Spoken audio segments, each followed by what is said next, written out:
अभी हम लोग मीटर ब्रिज पढ़ने वाले हैं ना। अच्छा, बहुत ही आसान सा टॉपिक है ये। मीटर ब्रिज से पहले आप लोगों ने व्हीटस्टोन ब्रिज अगर नहीं पढ़ा है, व्हीटस्टोन ब्रिज वाला, ये वाला अगर नहीं किया है क्लास, ये दोनों व्हीटस्टोन ब्रिज का, तो उसको जरूर कर लो आप, ठीक है। वो अच्छा रहेगा, उसका लिंक हम डिस्क्रिप्शन में दे दिए हैं, ठीक है। व्हीटस्टोन ब्रिज जो है उसी के प्रिंसिपल पर काम करता है ये अपना मीटर ब्रिज। जैसे व्हीटस्टोन ब्रिज में आपको याद होगा ऐसे करके ये कंडीशन था, यही कंडीशन यहाँ पर भी है। आपको अगर देखा जाए तो ये गैल्वेनोमीटर रहता था और क्या कहते हैं, यहाँ पे क्या है, बैटरी कनेक्टेड है, इस तरीके से करंट आई निकलेगा। यहाँ पे स्विच है, स्विच को जैसे ऑन करेंगे कनेक्शन हो गया, स्विच ऑन हो गया तो करंट दौड़ेगा, ठीक है। यहाँ पर भी क्या होगा, करंट आएगा, आने के बाद अगर ये R1/R2 ये R है और ये क्या है, मान लो S है, R/S अगर क्या कहते हैं ये वाला रेसिस्टेंस, इसका नाम रख दिए मान लो AD और इसका नाम रख दिए क्या,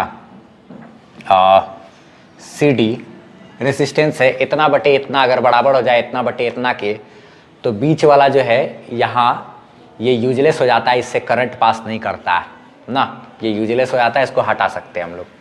और ये भी जानते हैं व्हीटस्टोन ब्रिज के कंडीशन में ये वाला ब्रांच से जब करंट पास नहीं करता है, ये वाले ब्रांच से करंट पास नहीं कर रहा है, इसका मतलब साफ है कि इतना बटे इतना बराबर है इतना बटे इतना के। अगर ये बीच वाला ब्रांच से हम लोग प्रूफ किए थे व्हीटस्टोन ब्रिज के कंडीशन को भी, कि अगर बीच वाले ब्रांच से करंट नहीं है तो डेफिनेटली ये गैल्वेनोमीटर में कोई डिफ्लेक्शन नहीं हो रहा है, तो डेफिनेटली R/S बराबर है किसके, अगर इसको क्या कहते हैं R2 R3 बोल सकते हो, R3 R4 कुछ भी बोल सकते हो, इधर वाला रेसिस्टेंस बटे क्या, इधर वाला रेसिस्टेंस। अगर बीच वाले इस पे वायर से कोई करंट नहीं पास कर रहा तो डेफिनेटली व्हीटस्टोन ब्रिज का कंडीशन क्या बन जाएगा, इतना बटे इतना बराबर इतना बटे इतना। हम लोग ये प्रूफ किए थे, यही चीज़ मान करके कि बीच वाले में अगर करंट नहीं है तो इतना बटे इतना के बराबर हो जाएगा। किरचॉफ लूप रूल के इस्तेमाल करते हुए हम लोग व्हीटस्टोन ब्रिज में ये प्रूफ किए हुए थे।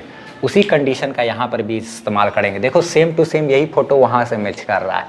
ये R दिख रहा है ना, ठीक है, R है।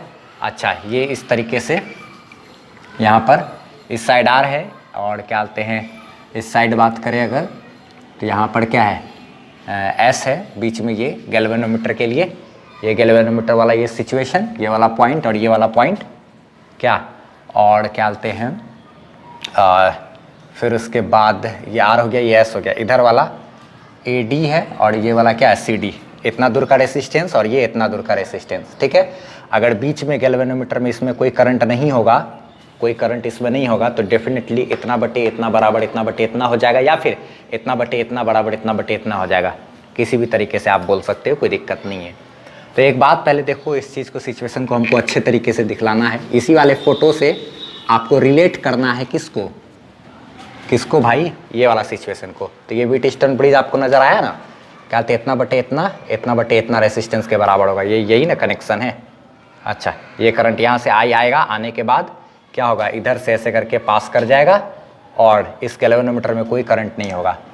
क्या कहते हैं, इसमें कोई करंट नहीं होगा। जब इसमें कोई करंट नहीं होगा, ये नो डिफ्लेक्शन, तो क्या कहते हैं, अच्छा सब कुछ अच्छे तरीके से समझते हैं। सबसे पहले एक बात देखो, यहाँ से यहाँ तक ये जो है ना, ये वायर जैसा है, ये एक रेसिस्टेंस है, ठीक है, रेसिस्टर है लगा हुआ।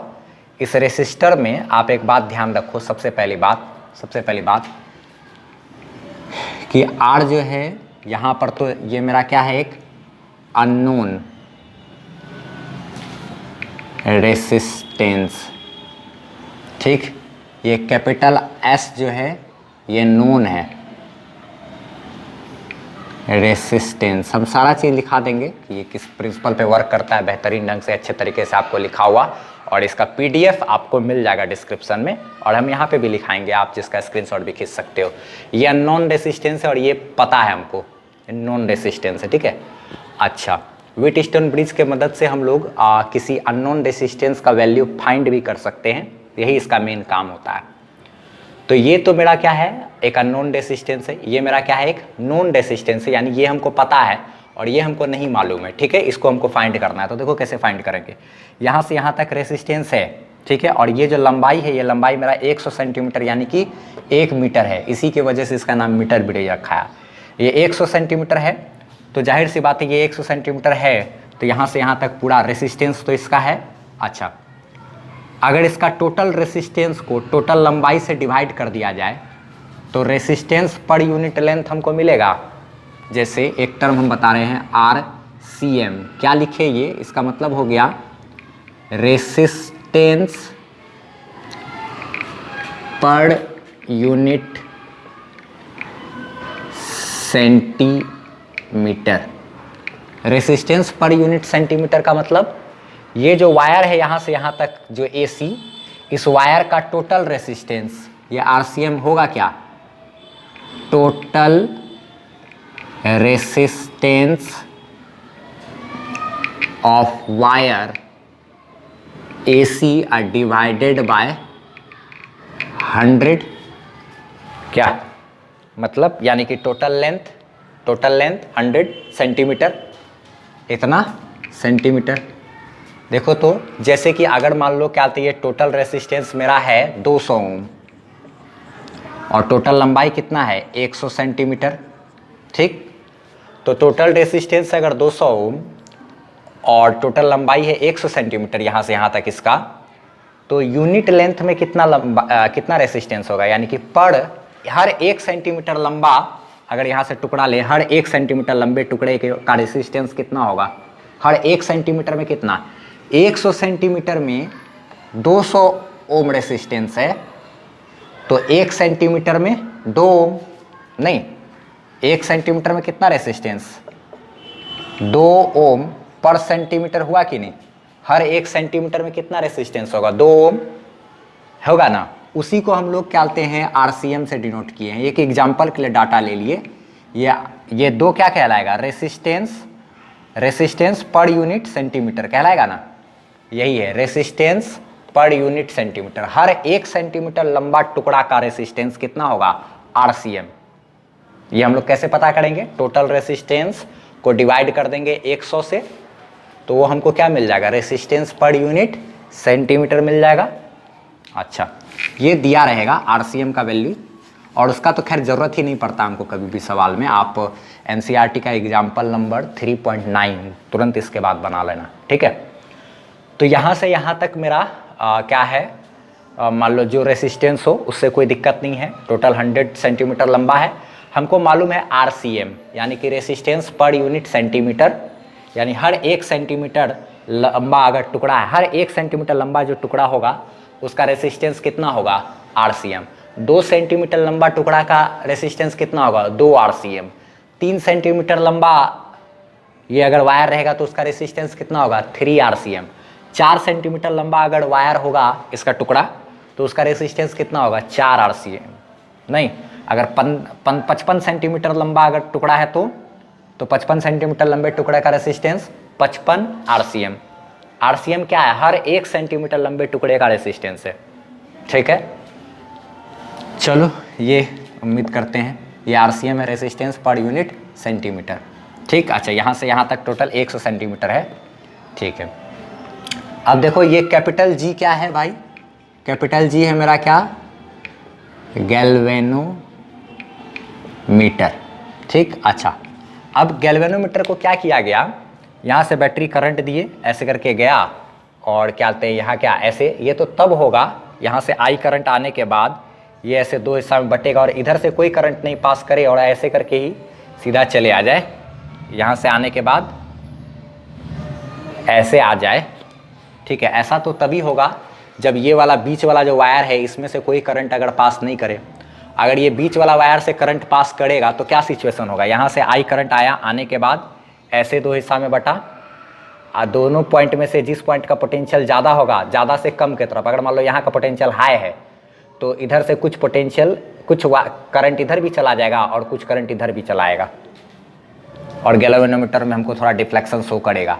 लेकिन हम लोग व्हीटस्टोन ब्रिज का एक कंडीशन जानते हैं कि जब इतना बटे इतना बराबर हो जाए, इधर का रेसिस्टेंस बटे इधर का रेसिस्टेंस, ये रेसिस्टेंस बटे ये रेसिस्टेंस अगर बराबर हो जाए, ये रेसिस्टेंस बटे क्या, ये रेसिस्टेंस, तब ये बीच वाले वायर में कोई करंट नहीं जाता है, ये हम लोग व्हीटस्टोन ब्रिज के कंडीशन में, सॉरी हाँ व्हीटस्टोन ब्रिज के कंडीशन में पढ़े हुए हैं।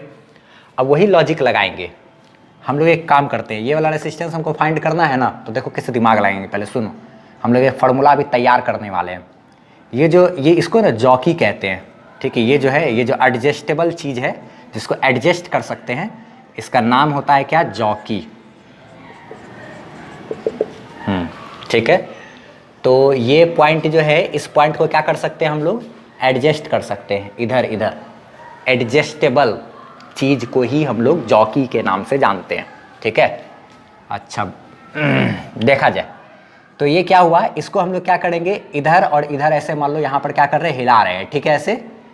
अच्छा जैसे ही मान लो इसको लेकर के गए, इधर लेकर के गए, इधर लेकर के गए, डी एक ऐसा पॉइंट है, मान लो ये पॉइंट कोई भी ऐसा पॉइंट हो सकता था कहीं पर भी। डी एक ऐसा पॉइंट है जहां पर अगर ये जॉकी रहेगा ना, ये जॉकी रहेगा ना, तो क्या हो रहा है कि इस वाले गैल्वेनोमीटर में कोई करंट नहीं हो रहा, गैल्वेनोमीटर में कोई डिफ्लेक्शन नहीं हो रहा, गैल्वेनोमीटर डिफ्लेक्ट नहीं कर रहा है। कब, जब इस जॉकी को हम लोग इस पर खिसकाते, यहाँ इस जॉकी को उठा के यहाँ सटाएं, तो देखे क्या कि तब भी इसमें कुछ करंट पास कर रहा है। इसी जॉकी को उठा के यहाँ पे सटाएं, देखे क्या कि फिर भी करंट पास कर रहा है। यहाँ करते करते करते मान लो यहाँ पे ऐसे एक लाइन से खिसकाते गए, यहाँ पे ऐसे करके खिसकाते गए, एक डी एक ऐसा पॉइंट मिला जहाँ पर कि अगर इस जॉकी को रखेंगे तो देख रहे हैं कि गैल्वेनोमीटर से कोई करंट नहीं पास कर रहा है, इसमें कोई डिफ्लेक्शन नहीं है, करंट यहाँ क्या है, जीरो है।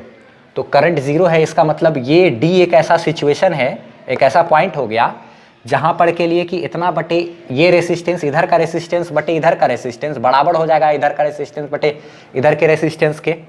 जैसे मान लो यहाँ से यहाँ तक का वो डिस्टेंस हो गया कितना, मान लो L1, यहाँ से यहाँ तक का दूरी कितना L1, तो यहाँ से यहाँ तक का दूरी कितना हो जाएगा, टोटल 100 सेंटीमीटर है ना, तो 100 माइनस क्या L1 होगा कि नहीं। अगर यहाँ से यहाँ तक का दूरी मेरा L1 है तो यहाँ से यहाँ तक का दूरी मेरा क्या हो जाएगा, 100 सेंटीमीटर जो है उस टोटल में से ये L1 घटा देंगे तो ये डिस्टेंस बचेगा ना, 100 माइनस L1। अच्छा ठीक है, तो एक बात देखो तो क्या लिख सकते हैं, galvanometer is showing no deflection when jockey is at point D।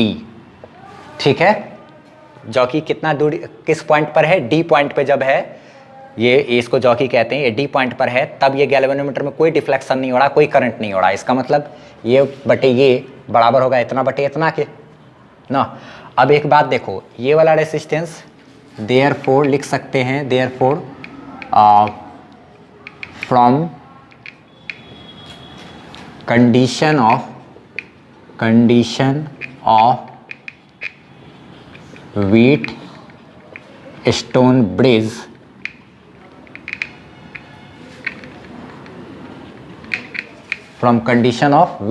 Bridge Wheatstone bridge के कंडीशन से हम लोग क्या लिख सकते हैं कि ये वाला रेसिस्टेंस कैपिटल R अब बटे क्या, ये वाला रेसिस्टेंस S बराबर होगा ये रेसिस्टेंस बटे ये रेसिस्टेंस। अब एक बात सुनो जरा सा, इतना सा इधर का AD, इधर वाला का रेसिस्टेंस AD वायर का रेसिस्टेंस अब बटे क्या, ये CD वायर का रेसिस्टेंस, यही ना करना हमको। तो देखो तो आप क्या लिख सकते हो, रेसिस्टेंस ऑफ AD वायर अब बटे क्या लिखना होगा, रेसिस्टेंस ऑफ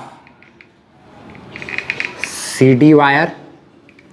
देखो तो R by S is equal to इतना सा वायर का लेंथ कितना है, L1 है, और हम लोग देखो तो RCM बताए थे, रेसिस्टेंस पर यूनिट सेंटीमीटर। वो क्या होता था, 1 सेंटीमीटर लंबाई का जो रेसिस्टेंस होगा वो होगा 1 RCM, 2 सेंटीमीटर लंबाई है अगर इसका तो उसका 2 RCM, 3 सेंटीमीटर लंबा है तो 3 RCM, 4 सेंटीमीटर लंबा है तो 4 RCM, 5 सेंटीमीटर लंबा है तो 5 RCM। और अगर L1 लेंथ है तो यहाँ से यहाँ तक अगर लेंथ कितना है L1, ये तो हम लोग स्केल से नाप सकते हैं ना। यहाँ पे अगर मान लो स्केल लगा हुआ होता, यहाँ पे अगर स्केल लगा हुआ होता तो उससे तो क्या कहते हैं, ये नापा जा सकता नहीं यहाँ से यहाँ तक का क्या लेंथ कितना है। तो इस तरीके से हम लोग क्या कर सकते हैं, ये यहाँ से यहाँ तक का लेंथ कितना है, L1 है अगर, तो यहाँ से इतना दूर का रेसिस्टेंस कितना हो जाएगा, इतना दूर का रेसिस्टेंस होगा L1 RCM, 1 सेंटीमीटर का रेसिस्टेंस 1 RCM, 2 सेंटीमीटर का 2 RCM, तो L1 लेंथ का कितना, L1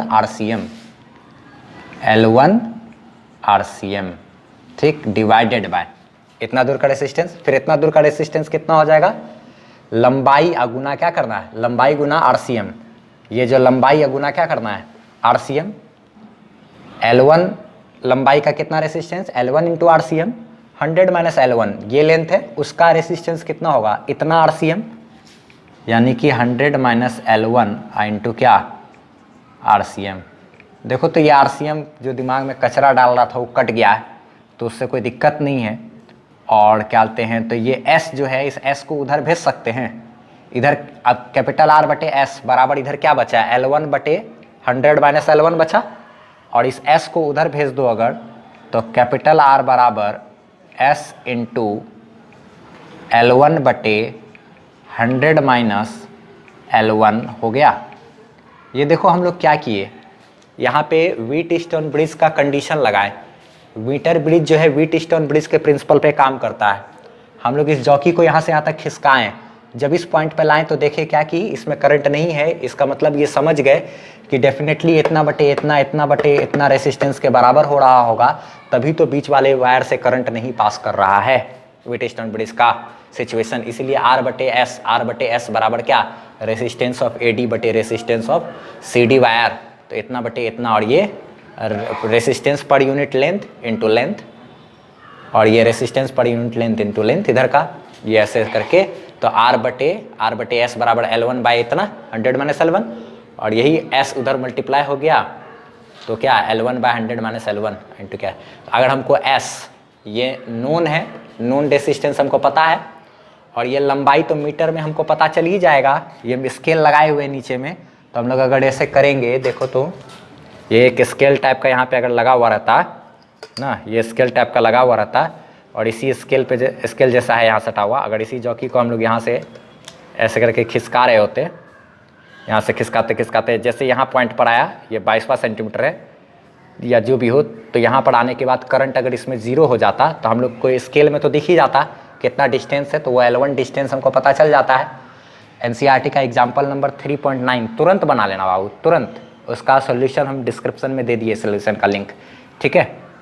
तो वो डिस्टेंस अगर मान लो क्या कहते हैं, यहाँ से यहाँ तक मेरा 55 सेंटीमीटर है, तो बाकी यहाँ से यहाँ तक कितना हो जाएगा, 100 माइनस 55 यानी कि 45, ये 55 हो गया, तो ये कितना बचा 45, तो 55 बटे 45 सेंटीमीटर, ये 55 हो गया, और यह क्या हो गया 45, और ये S जो कि नॉन रेसिस्टेंस था, ये इधर आकर के मल्टीप्लाई हो गया, तो ये हमको अननोन रेसिस्टेंस फाइंड हो गया, ठीक है, अननोन रेसिस्टेंस। तो ये इस तरीके से हम लोग निकालते हैं। ये फार्मूला को ध्यान में रखने की कोई ज़रूरत नहीं है ऐसा, मेनली तुमको ये बात ध्यान रखना है कि इतना बटे इतना रेसिस्टेंस R बटे S is equal to L1 length बटे क्या 100 माइनस L1 लेंथ, ये ज़्यादा इंपॉर्टेंट होगा।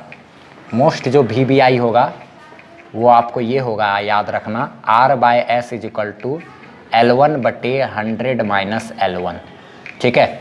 आप क्या कहते हैं, तुरंत अगर NCERT का एग्जाम्पल नंबर 3.9 देखोगे तो उसमें भी एक क्वेश्चन सब है, ठीक है, हम दिखा देते हैं।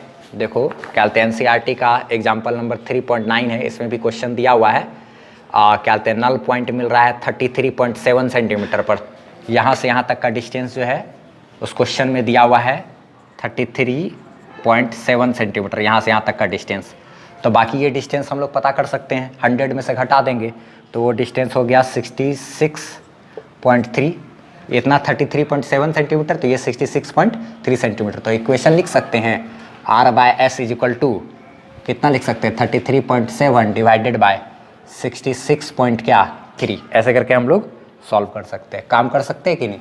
ये तो एग्जाम्पल था, एग्जाम्पल नंबर 3.9, ठीक है, तो वो वहाँ से हम ऐसा बात बोल दिए। तो चलो क्या होते हैं, इसका सबसे पहले आप स्क्रीनशॉट तो ले लो, और इसके बारे में हम कुछ और भी एक चीज़ लिखाने वाले हैं। लिखाएंगे यही कि मीटर ब्रिज जो है मेरा, वो एक व्हीटस्टोन ब्रिज के प्रिंसिपल पर काम करता है, और इसके मदद से हम लोग अननोन रेसिस्टेंस को फाइंड करते हैं। ये मेरा इसका मेन काम है। तो यहाँ पर हम लोग क्या बोलते हैं, यही सब ये वाला कंडीशन लगाए। इसको आप एकदम व्हीटस्टोन ब्रिज के जैसा ही समझो, ठीक है। व्हीटस्टोन ब्रिज के जैसा ही अगर आप क्या बोलते हैं इसको देखने का कोशिश करोगे तो फिर आपको ज़्यादा अच्छे तरीके से ये समझ में आएगा ना। ये गैल्वेनोमीटर हो गया, और ये क्या है, बैटरी लग गया, ये क्या है, आर है, ये क्या है, एस है। और ये वाला जो इधर का रेसिस्टेंस है वो कितना हो जाएगा, L1 इंटू RCM, और इधर का रेसिस्टेंस 100 माइनस L1 इंटू क्या, RCM। ये तो खैर अब यहाँ पे तुम R बटे S बराबर ये L1 बटे 100 माइनस L1 तो हो जाएगा ना, क्योंकि RCM तो यहाँ का भी टर्म रहता है और RCM यहाँ का भी टर्म तो कट गया था ना। चलो इसको मिटा देते हैं, ठीक है। तो ये थोड़ा सा होशियारी से इस पर दिमाग लगाना है आपको। फटाफट से इसका स्क्रीनशॉट लेना है तो ले लो आप, इसका PDF आपको मिल जाएगा। हम क्या कर रहे हैं, यहाँ वाला पोर्शन को मिटाएंगे इधर, और हम आखिर में जो इसके बाद आपको जो लिखना है वो हम क्या कहते हैं यहाँ पर अभी ऐसे लिखा देते हैं, ठीक है। मिटा रहे हैं। तो लास्ट में क्या लिख दिए हैं कि meter bridge is a device which is based on the principle of Wheatstone bridge. Meter bridge एक ऐसा डिवाइस है जो कि व्हीटस्टोन ब्रिज के प्रिंसिपल पर बेस्ड होता है। In fact it is a practical application of the Wheatstone bridge. Wheatstone bridge का एक प्रैक्टिकल एप्लीकेशन हो गया ये कंसिस्ट करता है क्या, 1 मीटर लंबा यानी कि 100 सेंटीमीटर लंबा रेसिस्टेंस वायर होता है इसमें, ठीक है। और ये 2 हिस्सा में बटा होता है। कौन कौन सा हिस्सा, एक इतना और एक इतना, डिवाइडेड इनटू 2 पार्ट्स, कितना, AD जो कि क्या है L1 सेंटीमीटर एंड DC बराबर 100 माइनस क्या L1 सेंटीमीटर। ये 2 हिस्सा में बटा हो जाता है। और क्या बोलते हैं हम लोग, एक बात फार्मूला जो मेनली यहाँ पे लिख सकते हैं क्या, R by S is equal to क्या, L1 divided by 100 minus L1। अगर ये क्या बोलते हैं 33 है तो ये 100 माइनस 33 हो जाएगा, यानी कि 67। ये 33 तो ये कितना हो जाएगा 67 ना, ठीक। ये इस तरीके से फटाफट से इसका स्क्रीनशॉट लेना है तो ले लो आप, ठीक। और तुरंत आपका अच्छा हो जाएगा अगर आप तुरंत से क्या करते हो, फटाफट से NCERT का एग्जाम्पल नंबर कौन सा बोल रहे हैं, 3.9 यहाँ पर है, आ रहा है, ठीक है। इसको क्लिक करके तुरंत बना लो, इसको देख ही लो ज़रा सा, ठीक है। सॉल्यूशन को देख लो, समझ में आ जाएगा, ठीक है। देख लो ज़रा सा, अच्छा रहेगा। ये थ्योरी हो गया, तुरंत इससे रिलेटेड क्वेश्चन हो जाएगा तो मज़ा आ जाएगा। कर लो उसको, टिपो जल्दी करो, वहाँ मिलते हैं।